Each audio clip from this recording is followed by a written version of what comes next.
Why did you stop going to a restaurant you liked?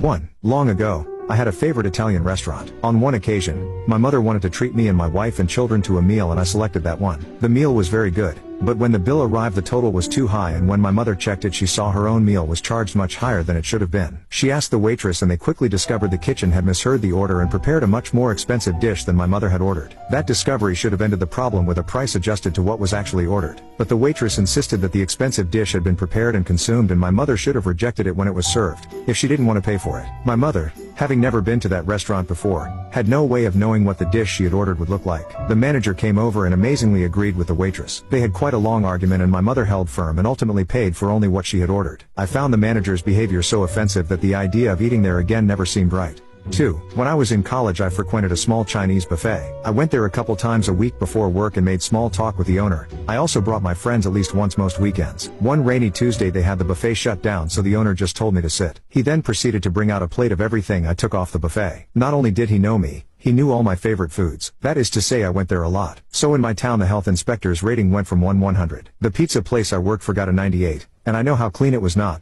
as I was the one who cleaned it. At 60, they would shut a place down. My Chinese place got a 30-something. They had to tear the building down. I don't know what I was eating, but to this day I have a pretty robust immune system. 3. My wife and I went out for a burger the other night at our favorite burger spot. We liked their burgers because they used good ingredients, a really nice bun, fresh veggies, a nice variety of add-ons, and their fries, tater tots and onion rings are always hot and crispy. Most importantly, their burger patties are large, well seasoned, charbroiled and always cooked to the temperature you desire. At least they were. Sadly, the burgers we got the other night weren't the same. The buns, lettuce, tomato and other fillings were the same, but the burger patties were some low-grade substitute. We both noticed the change as soon as we bit into them. Instead of the meaty ground chuck they advertised their patties to be made from, we had gotten some sort of soggy, flavorless mushy patty. I think they are cutting cost by switching to a lower quality, higher fat grade of ground beef. Not only were the burgers disappointing, my wife's fries, my tater tots and the onion rings on my barbecue burger were terrible. They were frying foods in burnt up grease. I could smell the odor of old grease when the food was brought to our table and could tell by the color of the tater tots that they needed to change the oil in the fryers. All of the fried stuff had a bitter metallic burnt grease flavor. Moments after we got our food,